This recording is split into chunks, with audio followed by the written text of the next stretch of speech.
13 de fevereiro de 2017. As linhas de produção em Itu e Alagoinhas ainda ecoavam o som estridente de milhares de latas por minuto, quando a notícia caiu como uma bomba sobre os operários. O império havia sido vendido, e por metade do preço que valia anos atrás. Apenas uma década antes, a cervejaria Glacial, o braço mais popular do colossal grupo Chincariol, era uma força irrefreável. Uma verdadeira máquina industrial que produzia bilhões de litros, empregava dezenas de milhares de brasileiros e abastecia os churrascos de domingo da classe trabalhadora de ponta a ponta do país. Era a cerveja do povo. Mas, de repente, o gigante começou a sangrar. Câmaras frias outrora lotadas até o teto, agora acumulavam apenas poeira e silêncio. Turnos inteiros de pais e mães de família foram dispensados em massa.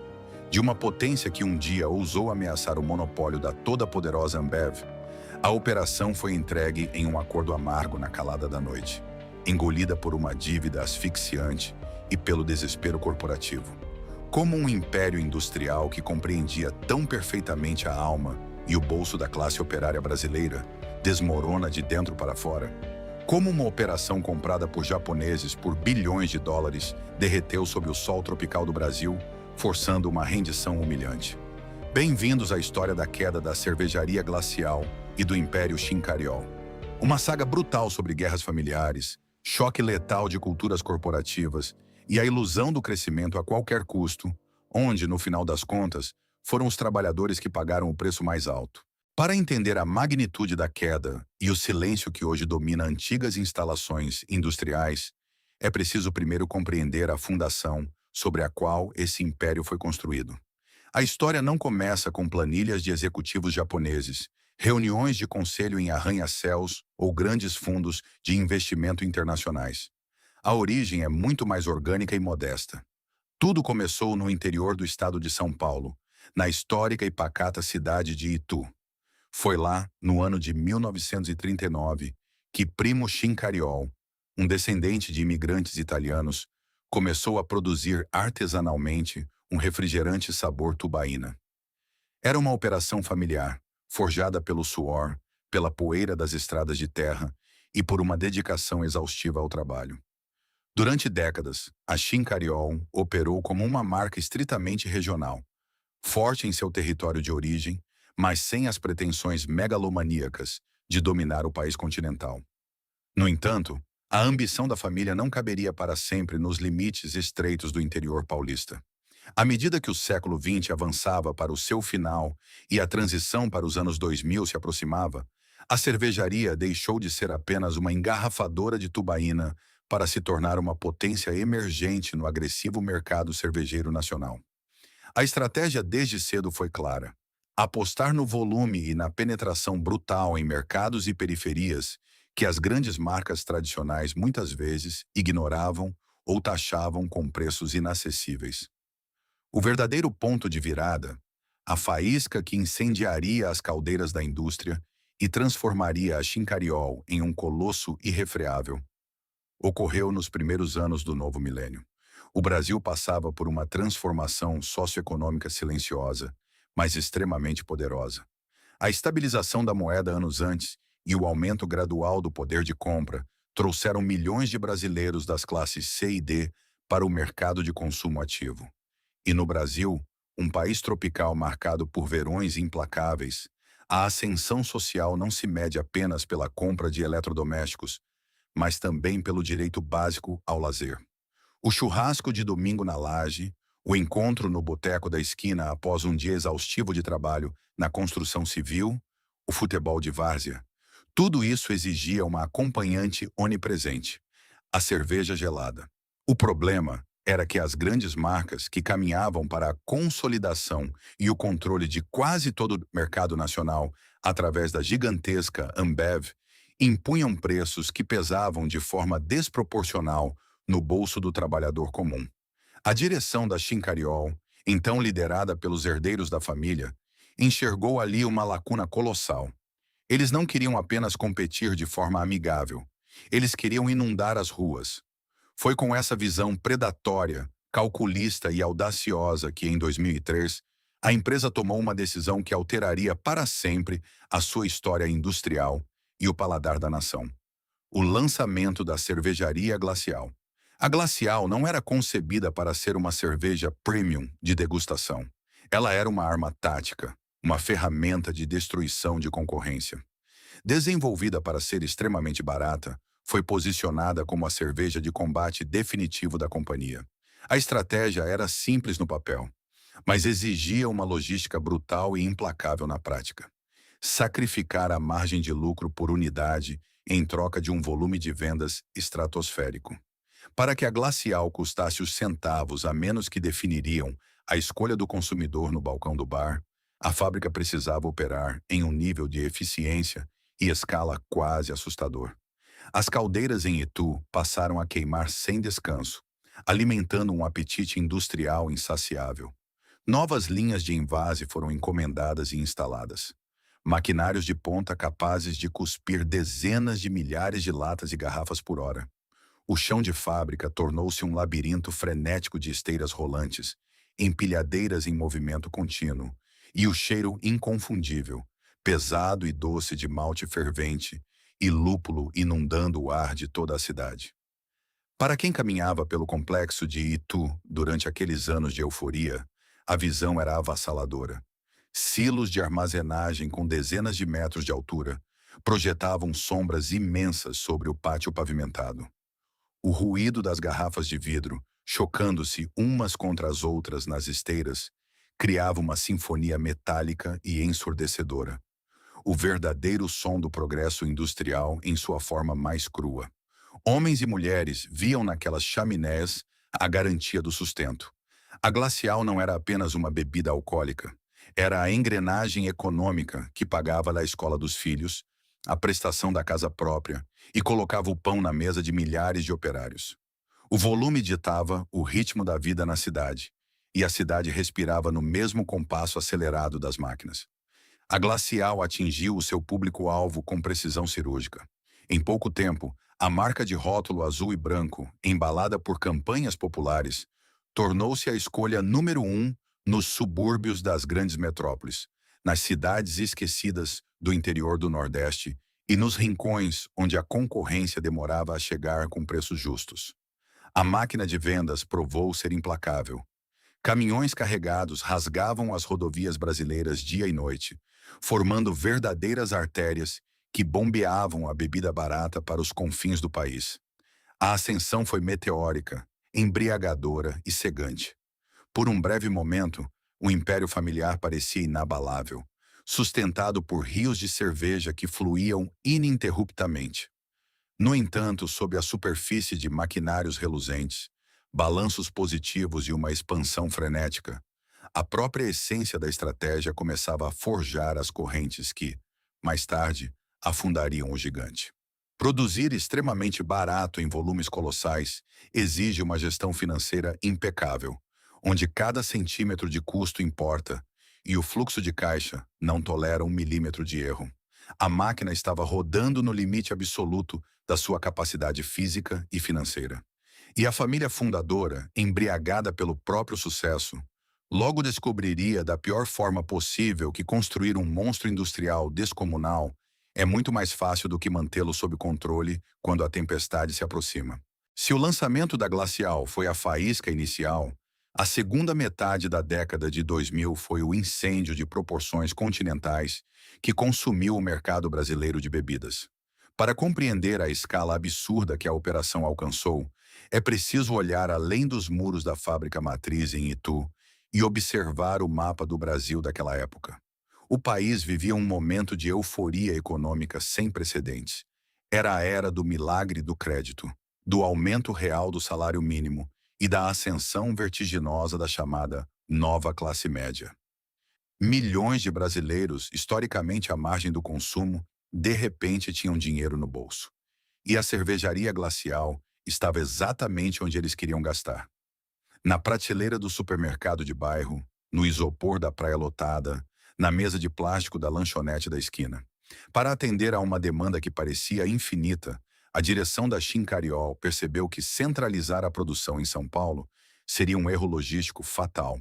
A cerveja é um produto pesado, composto majoritariamente por água, e transportá-la por milhares de quilômetros em rodovias esburacadas aniquilaria a já estreita margem de lucro da Glacial. A solução foi embarcar em um projeto de expansão industrial tão agressivo que beirava a megalomania. O império começou a erguer fortalezas de aço, concreto e inox por todo o território nacional. Em Alagoinhas, no coração da Bahia, uma fábrica monumental foi levantada para inundar o Nordeste com cerveja barata. Outras plantas industriais surgiram ou foram brutalmente ampliadas em Igaraçu, Pernambuco, Horizonte, Ceará, Caxias, Maranhão e Igrejinha, Rio Grande do Sul. Onde houvesse sede e classe trabalhadora, a empresa plantava uma chaminé. O interior dessas novas fábricas era um espetáculo de pura força industrial. As linhas de produção da Glacial não operavam. Elas rugiam. Enxadeiras rotativas de última geração, importadas da Europa e da Ásia, giravam em velocidades alucinantes, encapsulando mais de 100 mil latas e dezenas de milhares de garrafas por hora em cada unidade. O processo era contínuo, ininterrupto. O conceito de fim de expediente simplesmente deixou de existir. As fábricas operavam em 3 turnos, 24 horas por dia, 7 dias por semana, parando apenas para manutenções preventivas obrigatórias, que não raro eram apressadas para evitar a perda de volume. Para os trabalhadores, essa era a verdadeira era de ouro. O estacionamento das fábricas vivia lotado de motocicletas e carros populares recém-comprados pelos operários. A economia das cidades que sediavam essas plantas girava quase que inteiramente em torno dos salários, dos benefícios e, principalmente, das generosas horas extras pagas pela companhia. Em Alagoinhas, por exemplo, a presença da cervejaria transformou o perfil do município, atraindo fornecedores, transportadoras e impulsionando o comércio local. Vestir o uniforme da empresa era um símbolo de status e segurança. Os funcionários tinham orgulho de ver as carretas gigantescas, uma frota com milhares de caminhões, saindo dos pátios a cada minuto, rasgando a madrugada com os faróis altos, levando o produto do seu suor para os 4 cantos do país. Nesse período de pico absoluto, a máquina de consumo parecia imbatível. A estratégia de inundar o mercado com preço baixo não apenas funcionou, como colocou a empresa em uma posição que pouquíssimos analistas de mercado julgavam possível. Eles se tornaram uma ameaça real e palpável ao quase monopólio da toda poderosa Ambev. A Glacial, junto com sua marca irmã, Shin, abocanhou fatias assustadoras de market share, forçando a concorrência a repensar suas próprias estratégias de preço. No entanto, o sucesso em volumes colossais tem um efeito colateral devastador. Ele cega. O crescimento acelerado, sustentado por rios de dinheiro entrando diariamente no caixa, funciona como uma espessa cortina de fumaça que esconde as ineficiências operacionais. Enquanto os silos de malte transbordavam e as linhas de envase batiam recordes mensais de produção, uma realidade obscura começava a tomar forma nos corredores acarpetados dos escritórios da diretoria. A estrutura de gestão da Chincariol ainda era, em sua essência, a de uma empresa familiar do interior. A complexidade de operar uma dúzia de megafábricas espalhadas por um país de dimensões continentais exigia processos de governança corporativa rigorosos, controle de custos em frações de centavos e um planejamento tributário impecável. Mas não era isso que acontecia. O estilo de liderança dos herdeiros era passional, centralizador e muitas vezes caótico. O dinheiro que entrava em volumes astronômicos saía com a mesma velocidade em campanhas de marketing milionárias, patrocínios de mega-eventos, contratações de celebridades e uma expansão de infraestrutura que frequentemente ignorava o cálculo rigoroso de retorno sobre o investimento. Mais grave ainda era a fragilidade da margem de lucro. A Glacial era uma cerveja de combate. Para continuar vendendo bilhões de litros, ela não podia subir de preço.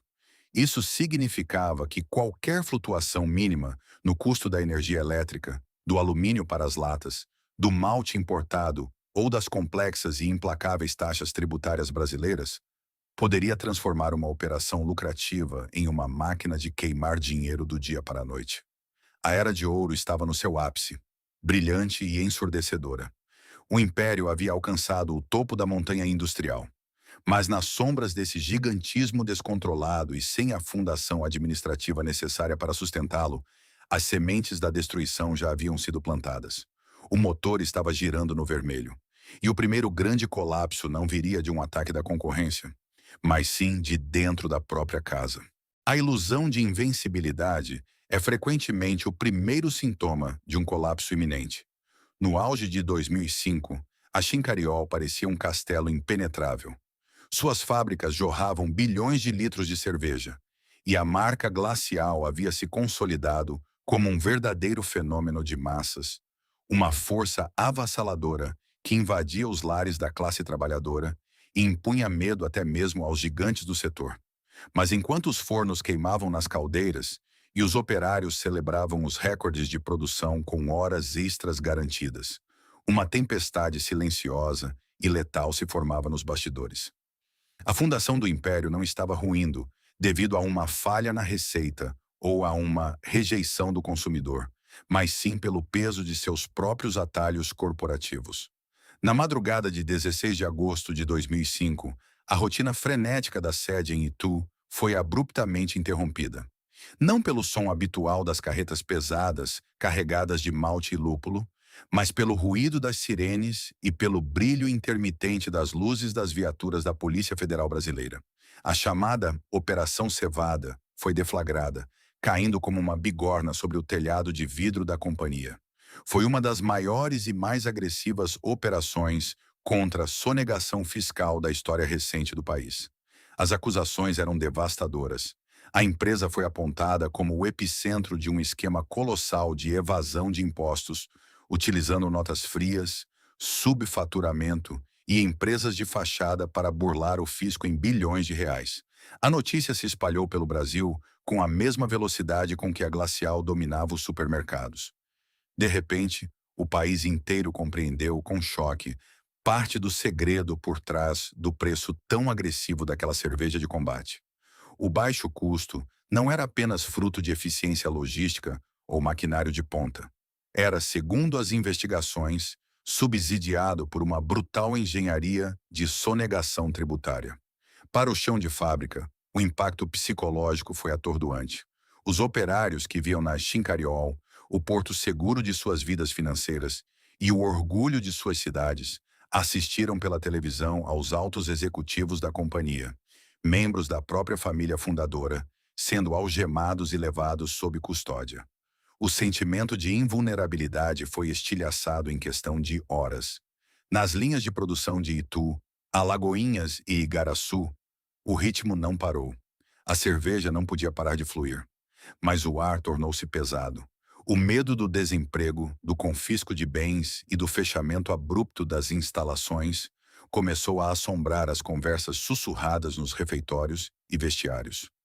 A Operação Cevada não apenas manchou irreversivelmente a reputação da companhia perante a opinião pública e os bancos credores, mas também aplicou um golpe financeiro asfixiante. Multas bilionárias foram impostas, e o fluxo de caixa, outrora farto e aparentemente infinito, passou a ser vigiado de perto pelas autoridades e drenado por defesas judiciais monumentais. A máquina de consumo continuava a rodar, porém, pela primeira vez em sua história, estava correndo com o freio de mão puxado, sangrando recursos para se manter fora dos tribunais. O império havia sobrevivido ao primeiro impacto da batida policial, mas o estrago real e definitivo ainda estava por vir, enraizado não nas delegacias, mas na própria mesa de jantar da família. Quando a fumaça da Operação Cevada começou a se dissipar, o que restou nos corredores da diretoria da Chincariol foi um ambiente tóxico, mergulhado em desconfiança e paranoia. A crise externa, em vez de unir os herdeiros em uma frente comum para salvar a empresa, serviu como catalisador para uma das disputas familiares mais destrutivas da história corporativa brasileira. O vácuo de liderança e a pressão implacável dos credores abriram rachaduras profundas entre os primos e irmãos que detinham o controle acionário da companhia. De um lado, os irmãos Adriano e Alexandre Chincariol controlavam um pouco mais da metade do capital da empresa. Do outro lado, o primo Gilberto Chincariol detinha a fatia minoritária, mas suficientemente grande para travar decisões vitais. O que começou como divergências estratégicas sobre como reestruturar as dívidas fiscais, rapidamente degringolou para uma guerra aberta, travada não no mercado contra a Ambev, mas em caríssimos escritórios de advocacia e tribunais de São Paulo. O Conselho de Administração tornou-se um campo de batalha estéril.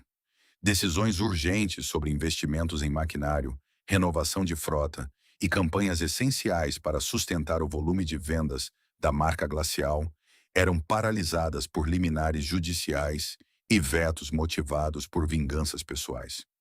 A empresa, um colosso que precisava de agilidade para sobreviver no mercado de centavos, tornou-se lenta, burocrática e engessada pela vaidade de seus donos. Essa paralisia no topo da pirâmide teve efeitos colaterais desastrosos que desceram em cascata até o chão de fábrica. Sem direção clara, os orçamentos de manutenção preventiva começaram a ser cortados. Máquinas que antes giravam em harmonia perfeita começaram a apresentar falhas. A logística, o coração batente da distribuição da Glacial, passou a sofrer gargalos inexplicáveis, porque as aprovações para novos contratos de frete estavam presas na mesa de diretores que não se falavam. O trabalhador comum percebeu a mudança. Não se via mais o brilho nos olhos da liderança média. Havia apenas uma ordem sombria: continuar produzindo, custe o que custar, enquanto os donos brigavam pelo espólio de uma empresa que ainda estava viva. A concorrência, feroz e calculista, assistiu ao espetáculo com satisfação predatória. A Ambev aproveitou a distração da família Schincariol para apertar ainda mais o cerco no ponto de venda, oferecendo descontos agressivos e roubando o precioso espaço nas prateleiras que a Glacial havia conquistado com tanto sangue e suor nos anos anteriores. A participação de mercado que um dia ameaçou a liderança nacional começou a encolher mês após mês. As fábricas monumentais, erguidas para atender a uma demanda infinita, de repente começaram a ver suas metas de volume caírem. O silêncio ensurdecedor da inércia corporativa estava lentamente abafando o barulho do progresso industrial.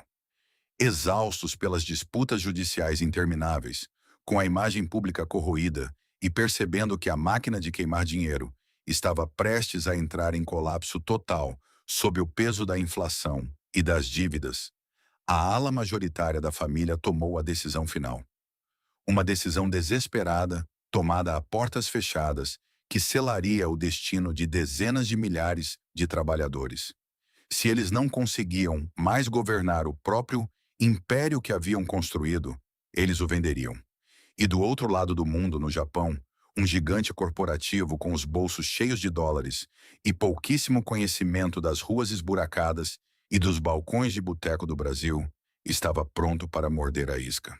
A exaustão provocada pela guerra familiar atingiu seu limite crítico em 2011. Com as finanças sob extrema pressão e o Conselho de Administração completamente paralisado por disputas judiciais fratricidas, a ala majoritária da família Schincariol compreendeu que havia chegado ao fim da linha. O império que Primo Schincariol construíra a partir de uma modesta fábrica de tubaína no interior paulista agora era um colosso sangrando em mar aberto, atraindo a atenção de predadores globais. A decisão de vender a companhia antes que ela entrasse em colapso total gerou um terremoto no mercado internacional de bebidas. Várias corporações multinacionais farejaram a oportunidade. Mas quem deu o bote final, com uma demonstração avassaladora de força financeira, veio do outro lado do planeta. Em agosto daquele ano, a Kirin Holdings, um monumental conglomerado japonês com sede em Tóquio, anunciou a compra do controle acionário da Schincariol por quase 4 bilhões de reais. Uma cifra astronômica que logo saltaria para perto da casa dos 6 bilhões, com a aquisição compulsória da fatia dos minoritários meses depois. Foi uma das maiores transações da história do setor no Brasil. Para o mercado financeiro, a união parecia, no papel, a solução perfeita para todos os males. Nas fábricas de Itu, Alagoinhas, Igaraçu e nas demais plantas espalhadas pelo país, A notícia da venda foi recebida com uma mistura de apreensão inicial e profundo alívio. A instabilidade crônica dos herdeiros havia terminado. Os operários que por anos conviveram com o medo de demissões em massa devido às brigas de seus patrões, agora viam-se sob o guarda-chuva de uma multinacional riquíssima. Agora somos globais. Era o sentimento que ecoava nos refeitórios e vestiários. A expectativa geral era de que a lendária disciplina oriental, aliada ao capital quase infinito de Tóquio, consertaria as engrenagens avariadas da gestão brasileira, trazendo modernização, segurança e uma nova era de expansão ininterrupta. A Kirin trazia consigo um histórico de excelência técnica e um modelo de governança corporativa reverenciado mundialmente pela sua precisão milimétrica, planejamento de longo prazo e controle absoluto de qualidade.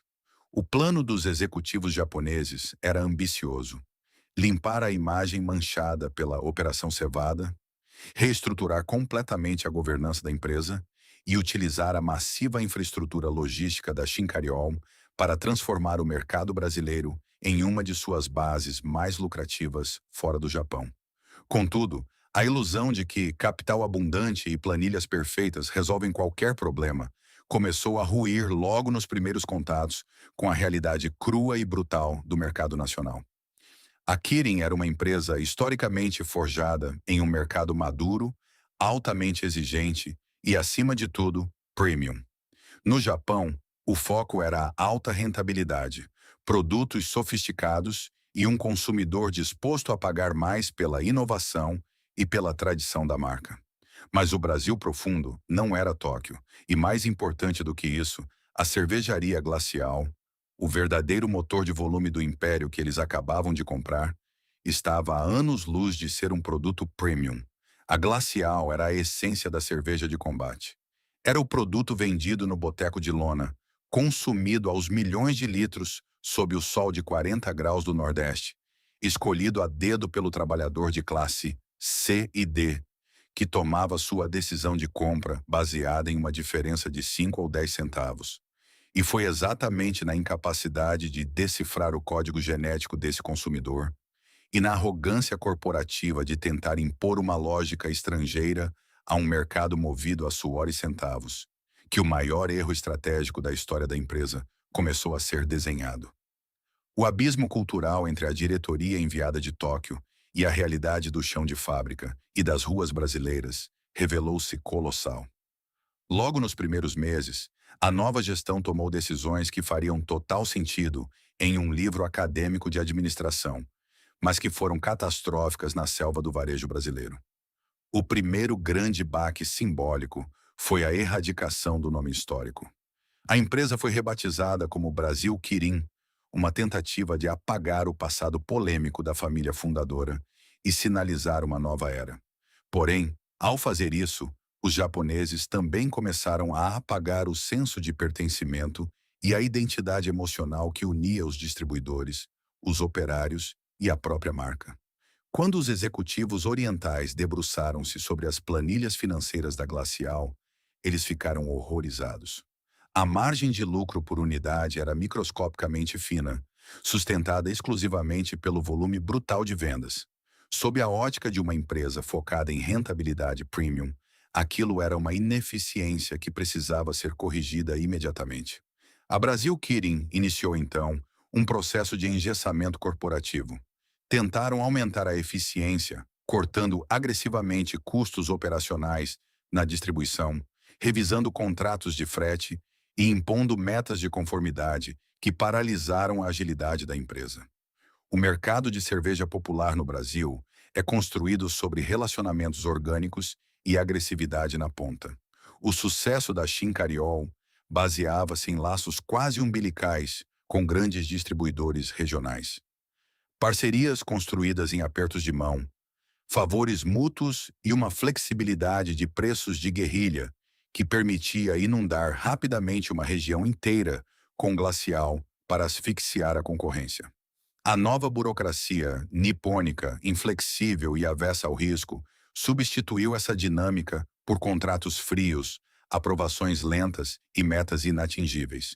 O distribuidor local, sentindo-se abandonado e estrangulado pelas novas regras, começou a abrir espaço em seus caminhões para outras marcas. Pior ainda, houve uma desconexão fatal com o produto. Tentativas da nova gestão de alterar processos, reestruturar o portfólio para forçar produtos de maior valor agregado e reposicionar campanhas de marketing alienaram a base fiel de clientes. A Brasil Quirim tentou sofisticar uma operação que havia sido concebida para ser crua e barata. O consumidor do subúrbio e do interior, que via na Glacial uma companheira leal, começou a estranhar as novas abordagens e, diante da falta do produto ou da inflexibilidade de preços nos freezers dos bares, mudou de marca sem remorso. A Ambev, um predador impiedoso que conhecia cada artimanha das ruas brasileiras, assistiu à paralisia burocrática da Brasil Quirim com uma satisfação silenciosa e cirúrgica. Aproveitando-se da lentidão nas tomadas de decisão da nova gestão japonesa, a gigante nacional lançou ofensivas brutais nos pontos de venda. Ofereceram bonificações pesadas aos donos de bares, tomaram os espaços físicos de exibição e sufocaram a Glacial em praças onde ela costumava ser líder absoluta. De repente, o maquinário nas gigantescas plantas de Itu e Alagoinhas começou a mudar seu ritmo. Onde antes o rugido das enxadeiras era contínuo e ensurdecedor, começaram a surgir bolsões de silêncio. Turnos de fim de semana, que antes eram garantia de renda extra para os operários, foram cancelados. Linhas de produção inteiras começaram a ser desligadas por excesso de estoque.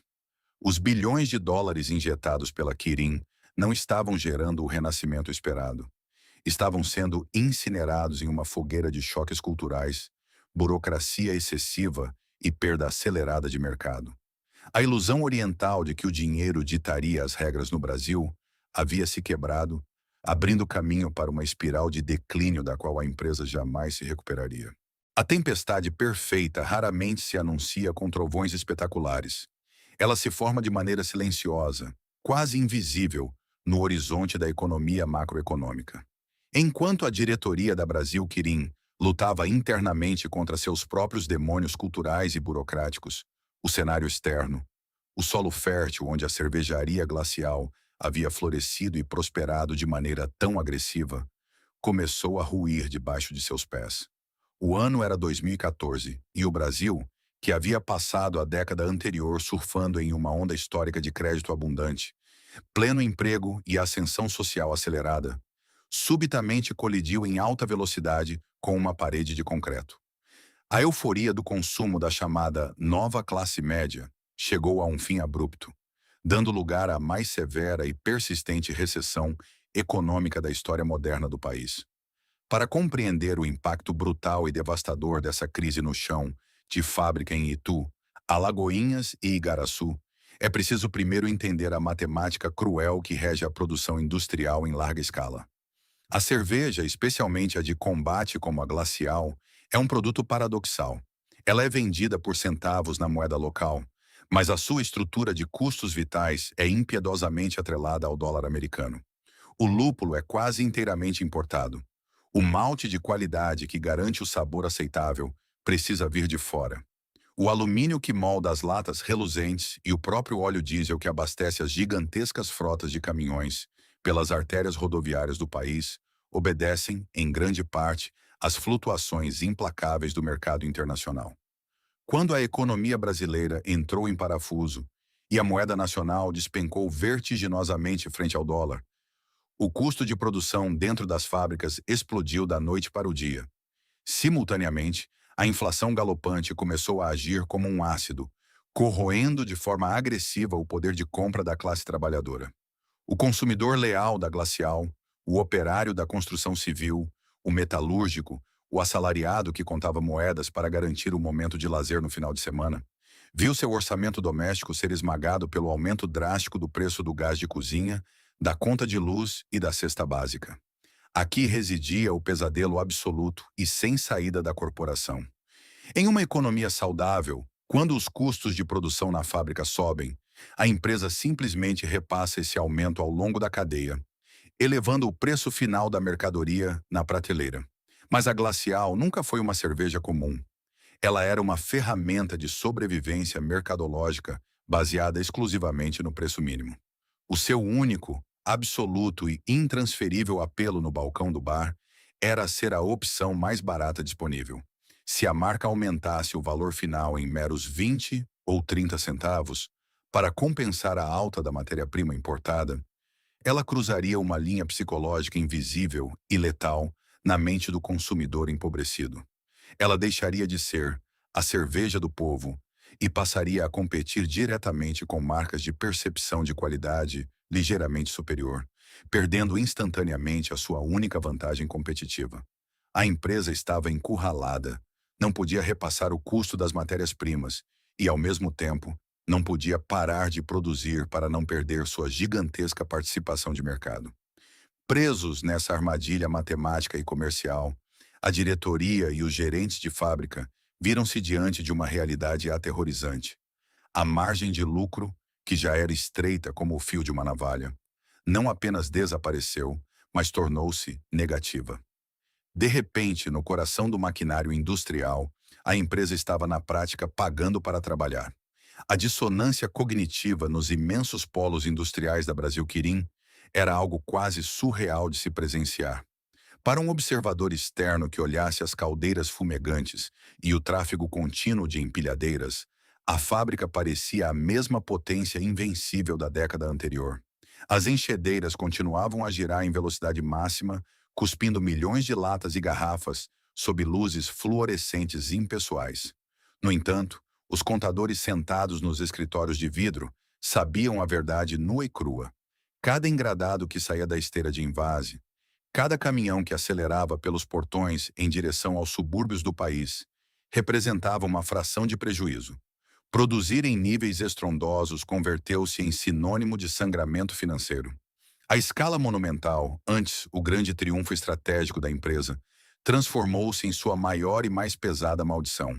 Uma cervejaria artesanal ou uma planta industrial de pequeno porte pode pausar rapidamente suas operações, hibernar e enxugar gastos até que a crise econômica dissipe. Mas uma mega fábrica desenhada, com a capacidade de processar bilhões de litros anuais, é como um transatlântico a toda velocidade. Não pode ser desligada repentinamente sem provocar um colapso sistêmico, multas contratuais estratosféricas e a desintegração de toda uma vasta cadeia logística. O monstro de aço e concreto precisava ser constantemente alimentado, mesmo que para isso estivesse consumindo as próprias entranhas financeiras do grupo. Em uma tentativa desesperada de estancar a hemorragia de caixa sem alterar o preço de venda nas prateleiras, a gestão recorreu à medida mais perigosa na indústria de alimentos e bebidas: a alteração silenciosa dos processos produtivos e a redução na qualidade dos insumos. O tempo sagrado de fermentação e maturação nos tanques gigantescos foi encurtado para forçar um giro de produto ainda mais rápido. Ingredientes de menor custo, como xaropes de cereais não maltados, foram incorporados em proporções máximas permitidas pela legislação para baratear o custo do líquido. A manobra ditada pela pressão insuportável das planilhas de Excel provou-se fatal. O consumidor de baixa renda, por mais que necessitasse de produtos baratos, não era insensível à queda acentuada de qualidade. O sabor da bebida, que nunca teve pretensões premium, mas entregava honestidade pelo preço pago, começou a receber duras críticas nos botecos e churrascos de esquina. A tempestade inflacionária não apenas aniquilou a rentabilidade das fábricas, ela corroeu a espinha dorsal da marca, destruindo o frágil pacto de confiança que existia entre o produto e o povo. A máquina industrial ainda rugia alto nos pátios das fábricas, mas aquele som já não representava triunfo ou expansão. Era o som ensurdecedor de uma engrenagem que girava no vazio, desgastando-se rapidamente, anunciando que o colapso estrutural já não era uma possibilidade teórica, mas uma contagem regressiva inescapável. Na natureza implacável do capitalismo corporativo, quando um predador de topo percebe que seu maior rival está ferido, desorientado e sangrando, ele não recua. Ele ataca com força máxima. Para a Brasil Quirim, já presa na asfixiante armadilha da inflação e lutando desesperadamente para equilibrar os custos de produção com o preço final de seus produtos populares. O golpe de misericórdia nas ruas não foi um acidente de percurso. Foi uma ofensiva militar, cirúrgica e devastadora, orquestrada por sua maior concorrente. A Ambev, dona de um controle formidável e de uma agressividade comercial lendária nos pontos de venda do país, sentiu o cheiro de sangue na água. Enquanto os executivos japoneses em São Paulo tentavam entender as nuances tributárias e estancar o aumento dos custos em suas fábricas, a máquina de vendas da Ambev desceu para as trincheiras do varejo com uma proposta simples e irrecusável aos donos de bares e pequenos distribuidores. Em uma campanha predatória agressiva, a gigante ofereceu bonificações generosas, descontos agressivos em suas marcas de ponta e até mesmo a troca gratuita de refrigeradores, sob uma única condição não escrita, mas amplamente compreendida. O espaço da Glacial e de outras marcas da Brasil Kirin deveria ser reduzido ou, preferencialmente, extinto. Foi a chamada Guerra das Geladeiras. Para o dono do boteco de bairro, espremido pela mesma crise econômica que afetava seus clientes, a escolha era óbvia. Ele aceitava os benefícios imediatos da gigante do mercado, tirando de vista a cerveja azul e branca que começava a sofrer com reclamações de sabor. Da noite para o dia, a cervejaria Glacial simplesmente desapareceu de milhares de balcões comerciais. Onde antes ela reinava como a opção número um e inquestionável do trabalhador, agora restava apenas o espaço ocupado pelas marcas de combate da concorrência. O impacto dessa perda brutal e repentina de espaço nas prateleiras viajou na velocidade da luz do interior do Brasil profundo até os portões das megafábricas de Itu, Alagoinhas e Igaraçu. Pela primeira vez na história daquelas instalações colossais, a coreografia frenética e ruidosa do progresso foi quebrada. Os imensos pátios de expedição, que durante uma década inteira costumavam ser um caos organizado de milhares de caminhões aguardando carregamento noite e dia, começaram a registrar clareiras sinistras de asfalto vazio. A logística reversa tornou-se um pesadelo visual. Os caminhões que ainda saíam para as rotas muitas vezes retornavam com engradados cheios, pois os distribuidores regionais se recusavam a aceitar mais estoque de um produto que não estava girando na ponta. Os gigantescos galpões de armazenamento das fábricas, projetados para abrigar a produção de apenas alguns dias antes do escoamento, começaram a acumular paletes e mais paletes de cerveja estagnada. O chão de fábrica estava prestes a colidir com a realidade mais temida na indústria de bebidas: a ociosidade. A ociosidade na indústria pesada é um veneno de ação rápida e letal. Quando uma mega fábrica, cujas engrenagens e tubulações foram matematicamente desenhadas para processar bilhões de litros anuais, passa a operar com 30, 40 ou 50% de sua capacidade vazia, o milagre da escala se transforma instantaneamente em uma maldição financeira. Os custos fixos, a manutenção complexa dos tanques de aço inoxidável, a refrigeração massiva que não pode ser desligada, os impostos prediais, a folha de pagamento de um exército industrial, começam a devorar qualquer reserva de caixa com a voracidade incontrolável de um incêndio florestal. As linhas de invase, antes celebradas como as mais rápidas e eficientes da América Latina, começaram a ser desligadas uma a uma. Não por falha mecânica, mas por absoluta falta de demanda. O silêncio que começou a tomar conta de seções inteiras do complexo de Itu era pesado, sepulcral e profundamente assustador para quem dedicara a vida àquela empresa. Para os operários, esse silêncio era o prenúncio da tempestade. E a tempestade não veio com anúncios dramáticos em jornais. Ela operou nas sombras. Começaram as demissões silenciosas. Primeiramente, os terceirizados e contratados temporários foram dispensados sem alarde. Depois, os turnos da madrugada, símbolo histórico da pujança da empresa, foram permanentemente cancelados. Por fim, funcionários antigos com décadas de casa, pais e mães de família que haviam ajudado a construir o império desde a era da tubaína, começaram a ser chamados aos departamentos de recursos humanos. A cidade de Itu e os municípios ao redor das outras fábricas sentiram o golpe. O dinheiro que antes irrigava o comércio local secou bruscamente. O orgulho de vestir o uniforme da empresa deu lugar à angústia diária e à pergunta silenciosa: serei eu o próximo? Em São Paulo e nos escritórios centrais em Tóquio, a atmosfera beirava o pânico corporativo. As planilhas financeiras que cruzavam os oceanos já não registravam previsões de recuperação de mercado. Elas haviam se transformado em atestados de óbito financeiro, relatando um sangramento de bilhões de reais. A Kirin Holdings, em um dos cálculos mais dolorosos e humilhantes de sua história secular, percebeu que o buraco negro em que a operação brasileira havia se transformado ameaçava contaminar os resultados globais do conglomerado. Eles haviam pago uma fortuna incalculável pelo acesso ao mercado brasileiro, acreditando que a eficiência e o dinheiro comprariam a lealdade do consumidor. Em vez disso, encontravam-se donos de fortalezas industriais ociosas, produzindo uma marca que perdia força a cada minuto em um país engolido por uma recessão impiedosa. A operação não tinha salvação por vias normais. O colapso era estrutural, irreversível. Não havia mais espaço para injeções de capital. Não havia mais margem para reestruturações internas ou novas campanhas de marketing. O gigante japonês, desgastado e sangrando cifras astronômicas, precisava estancar a hemorragia corporativa antes que fosse tarde demais para os seus próprios acionistas. Chegara a hora de levantar a bandeira branca. O ano de 2017 amanheceu com uma névoa de incerteza asfixiante, encobrindo as gigantescas instalações da Brasil Kirin. Para o conglomerado japonês, a aventura nos trópicos não era mais apenas uma dor de cabeça administrativa. Havia se transformado, inquestionavelmente, no maior e mais humilhante desastre financeiro de sua história secular.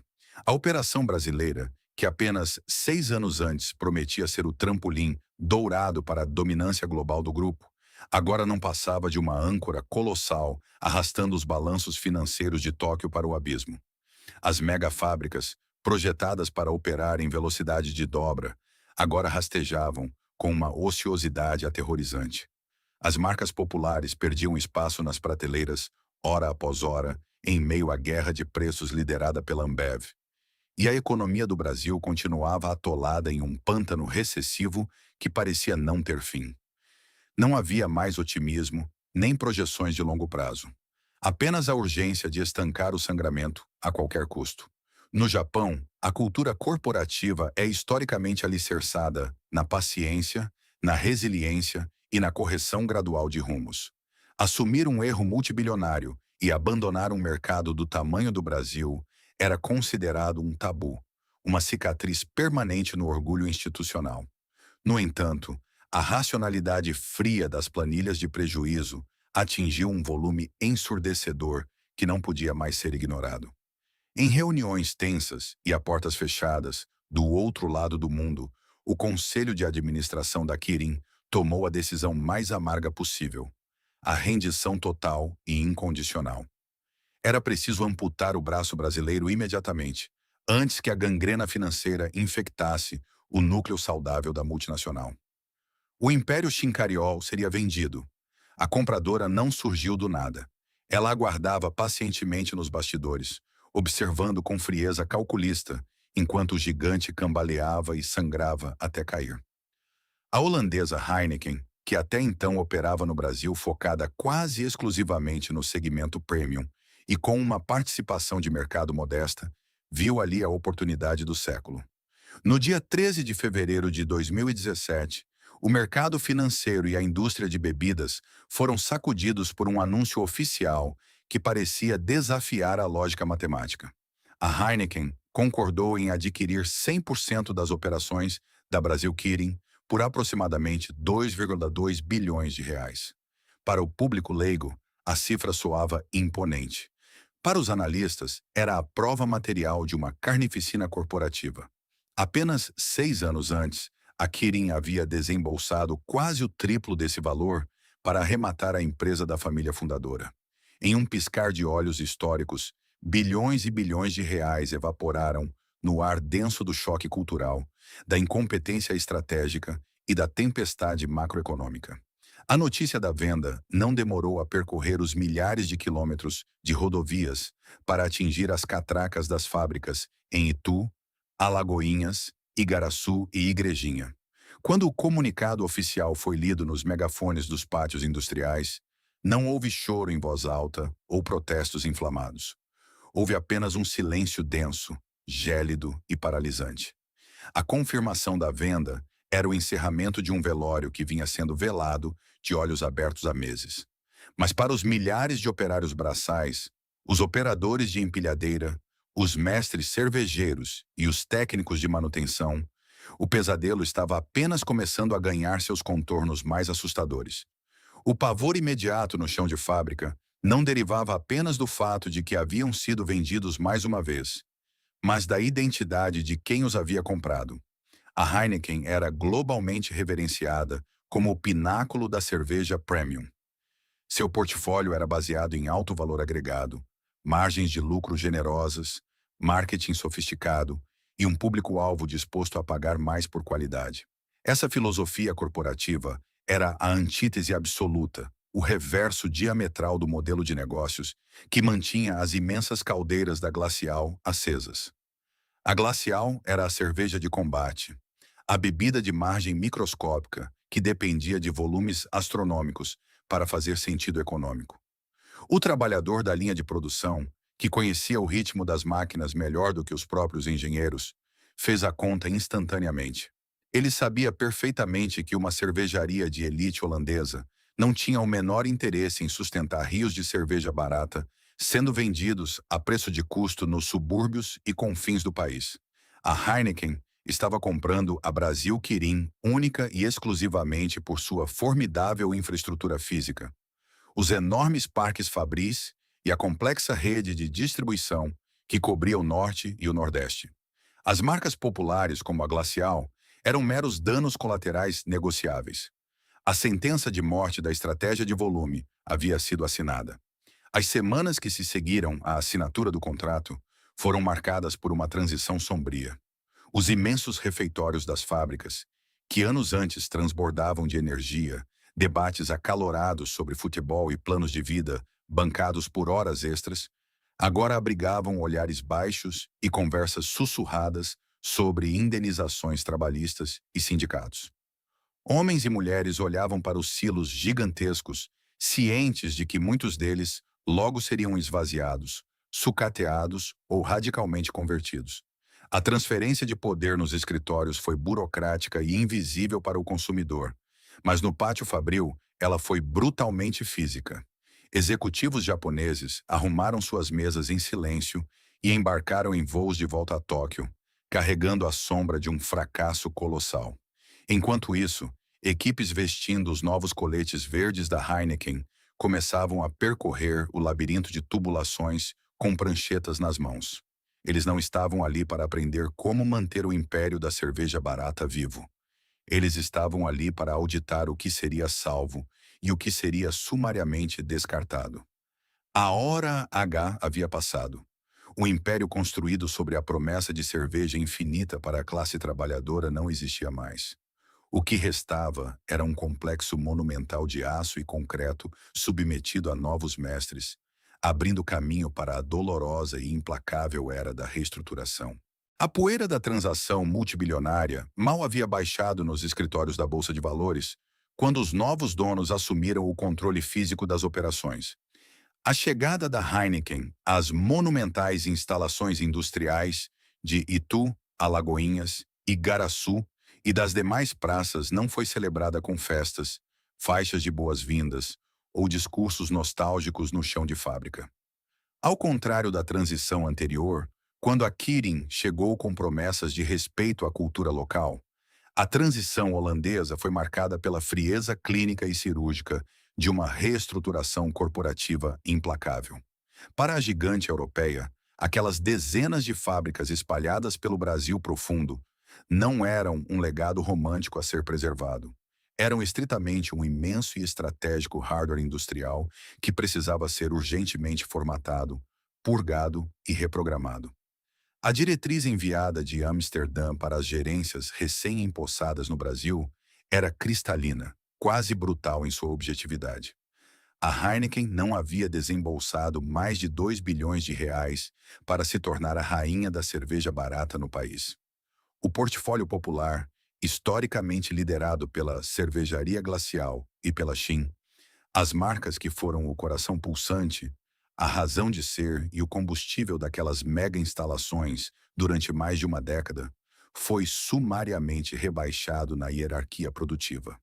A estratégia de inundar o mercado com um volume abissal a preços irrisórios, que havia construído o império da família Chincariol, foi formalmente descartada como uma relíquia ineficiente de um passado morto. Em seu lugar, foi instaurado o dogma supremo do novo milênio industrial: a rentabilidade por litro e o valor agregado.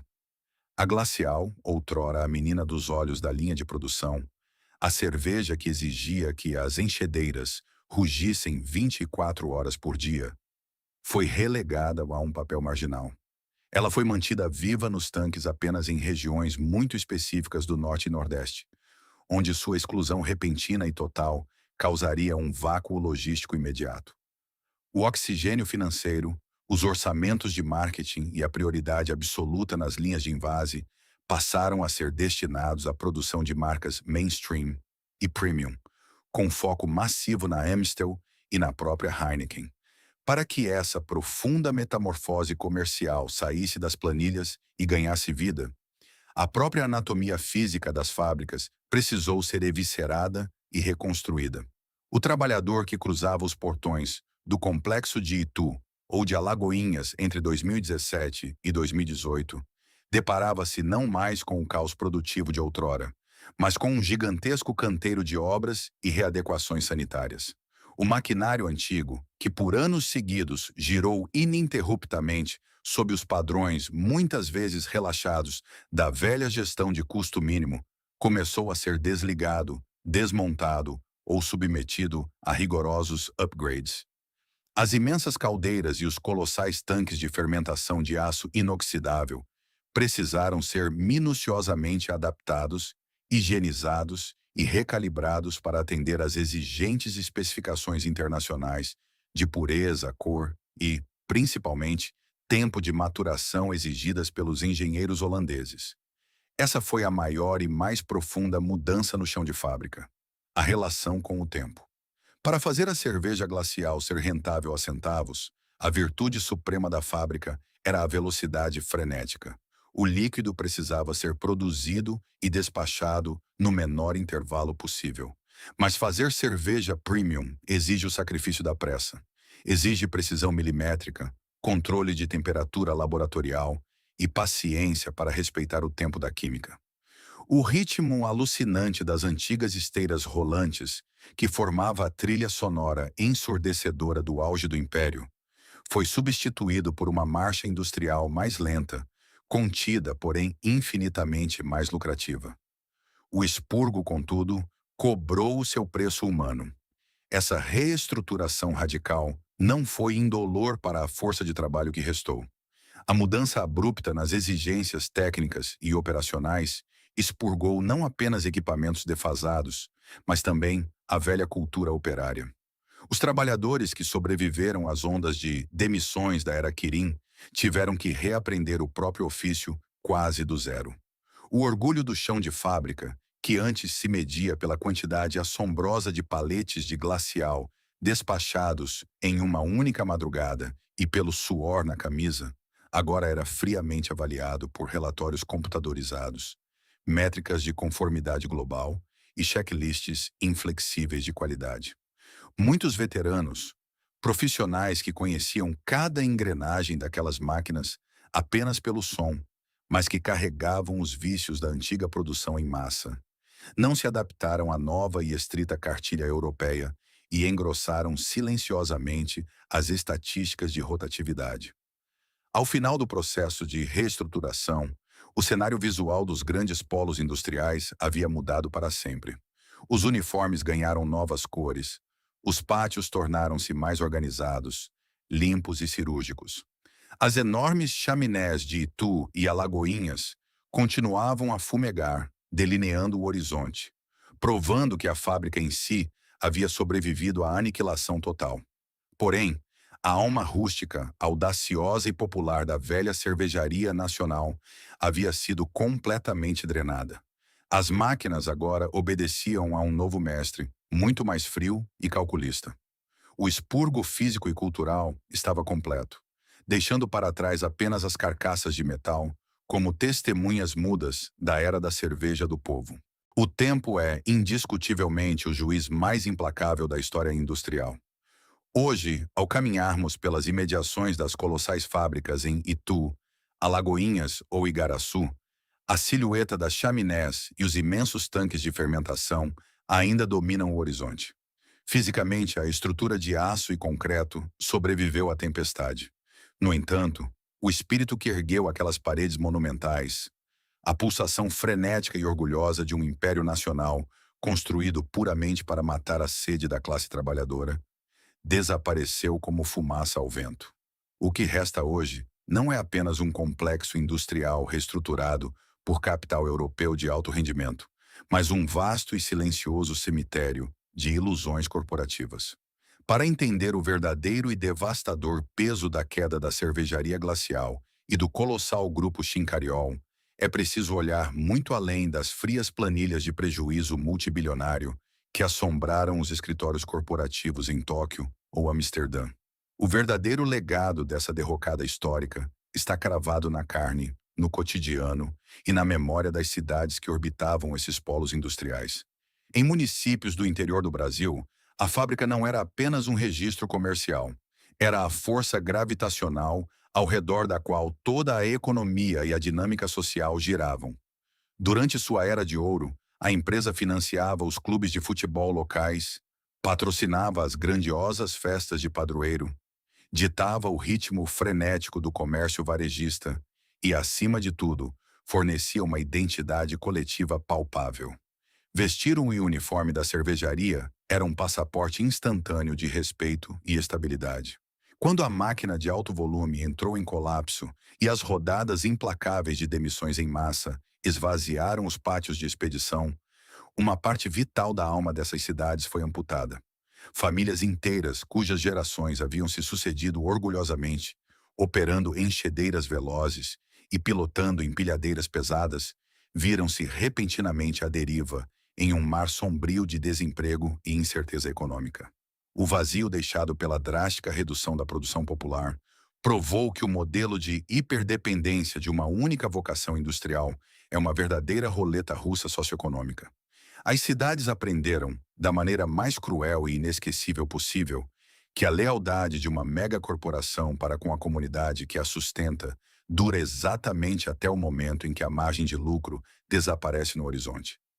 Do ponto de vista estritamente mercadológico e das engrenagens do capitalismo moderno, a saga da Glacial deixou cicatrizes profundas e lições amargas que reescreveram as cartilhas da indústria de bens de consumo na América Latina. A primeira grande lição é o limite inevitável e letal da guerra de preços. O Império Familiar acreditou, com uma fé cega, que o volume infinito e crescente de vendas compensaria perpetuamente as margens de lucro cada vez mais microscópicas. Foi uma aposta soberba na escala monumental contra a sustentabilidade financeira. Quando a inflação estourou no país e o custo das matérias-primas importadas subiu vertiginosamente, a empresa descobriu da pior forma que não havia construído uma base de consumidores leais à sua marca, mas sim um exército de mercenários movidos a centavos. Assim que uma opção da concorrência ofereceu uma alternativa minimamente viável, a lealdade do consumidor evaporou na mesma velocidade do álcool, provando que erguer um império fundamentado exclusivamente no conceito de o mais barato é o equivalente corporativo a construir um arranha-céu sobre areia movediça. A segunda lição, talvez a mais cara já contabilizada por uma multinacional operando no Brasil, pertence inteiramente a Kirin Holdings. O desastre de proporções cataclísmicas dos japoneses tornou-se um estudo de caso obrigatório e assustador em escolas de negócios globais sobre a falácia da assimilação cultural forçada pelo poderio financeiro. O capital abundante, por mais astronômico que seja, não compra a compreensão visceral da cultura das ruas. A gestão oriental tentou aplicar a lógica impecável, previsível e quase estéril de um mercado asiático maduro e premium à realidade orgânica, caótica e puramente movida a relacionamentos interpessoais dos botecos e distribuidoras brasileiras. A arrogância sistemática de ignorar as sutilezas da logística de guerrilha e o perfil real do consumidor de baixa renda resultou não apenas na incineração de bilhões de reais, mas em um recuo internacional profundamente humilhante. Hoje, a cervejaria Glacial, que um dia ousou peitar frontalmente o quase monopólio nacional e que inundou o Brasil profundo com seus comboios infindáveis de caminhões, é pouco mais que um espectro. Uma marca periférica, mantida viva por aparelhos em um nicho restrito, apenas para ocupar espaços de barganha e não ceder vitrines em redutos isolados. Ela já não dita as tendências de mercado. Ela apenas sobrevive nas franjas obscuras do portfólio de seus novos donos, focados na elite do consumo. As fábricas colossais continuam lá, imponentes sob novas bandeiras globais, pintadas com novas cores e operando sob regras rígidas de uma eficiência gélida e inquestionável.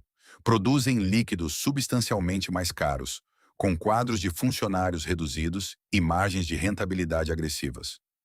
Mas, nas madrugadas silenciosas, quando as luzes de mercúrio iluminam o asfalto e o vento varre os antigos galpões de armazenamento, os operários veteranos ainda conseguem acessar a memória do antigo esplendor. Eles lembram do barulho ensurdecedor de milhares de garrafas de vidro chocando-se umas nas outras, do fluxo frenético dos caminhões rasgando a escuridão da rodovia e do cheiro quente e doce do malte que invadia cada rua da cidade. Era o som vibrante de um gigante que acreditou piamente que poderia crescer para sempre, até ser sumariamente engolido pela própria falta de estrutura, pelas vaidades destrutivas e pela tempestade implacável do livre mercado. Um titã que deixou para trás cinzas bilionárias e uma lição indelével sobre o perigo de se vender a alma corporativa por míseros centavos. A história da cervejaria Glacial e do colossal império Chincariol não é apenas um obituário corporativo sobre a venda de uma empresa por uma fração do seu valor original. É um espelho brutal que reflete as falhas sistêmicas de um modelo de negócios levado ao limite absoluto. Quando a única fundação de um império industrial é a promessa contínua do menor preço possível, ele não constrói consumidores leais. Ele atrai apenas reféns temporários das circunstâncias econômicas. E quando essas circunstâncias mudam e a inflação corrói a base, o império desmorona com a mesma velocidade desenfreada das linhas de invase que o construíram. O desastre cultural e financeiro, protagonizado pela Kirin Holdings, serve como um alerta definitivo para o capitalismo global. Planilhas impecáveis, elaboradas no conforto de escritórios em Tóquio ou Wall Street, raramente sobrevivem à realidade crua, suada e complexa do subúrbio e dos balcões de boteco do Brasil. A sabedoria das ruas, o relacionamento orgânico com distribuidores e a conexão humana com um produto de massa não podem ser simplesmente comprados com bilhões de dólares, muito menos substituídos por uma burocracia estrangeira inflexível. No final das contas, como em quase todos os colapsos industriais de magnitude épica, a fatura mais alta não foi paga pelos herdeiros da família fundadora, que saíram bilionários antes da tempestade final. Tampouco foi paga de forma fatal pelos acionistas asiáticos, que amortizaram os bilhões perdidos em seus extensos balanços globais. A verdadeira conta foi cobrada nas catracas das fábricas no interior do Brasil. Foi paga com milhares de crachás devolvidos, uniformes aposentados precocemente e os sonhos interrompidos de operários que, durante anos, acreditaram fielmente que a fumaça nas chaminés significava segurança eterna. Hoje, as grandiosas fábricas em Itu, Alagoinhas e Igaraçu ainda operam, agora moldadas pela precisão e pela exigência de rentabilidade europeia. Mas se você fechar os olhos e encostar o ouvido nos imensos portões de metal durante o silêncio da madrugada, talvez ainda consiga ouvir o eco distante e nostálgico de uma era onde a cerveja barata do povo ditava o ritmo de progresso de um país inteiro. Um tempo de euforia e ilusão que secou para sempre. Muito obrigado por acompanhar este documentário até o fim. Qual é a sua visão sobre a derrocada desse gigante? Você acredita que o Império da Glacial poderia ter sobrevivido se não tivesse sido vendido para os japoneses? Deixe a sua opinião nos comentários abaixo. Se você valoriza histórias profundas e reais sobre a ascensão e queda das maiores engrenagens industriais do mundo, não se esqueça de se inscrever no canal, deixar o seu like e ativar o sininho para não perder os nossos próximos episódios. Até a próxima!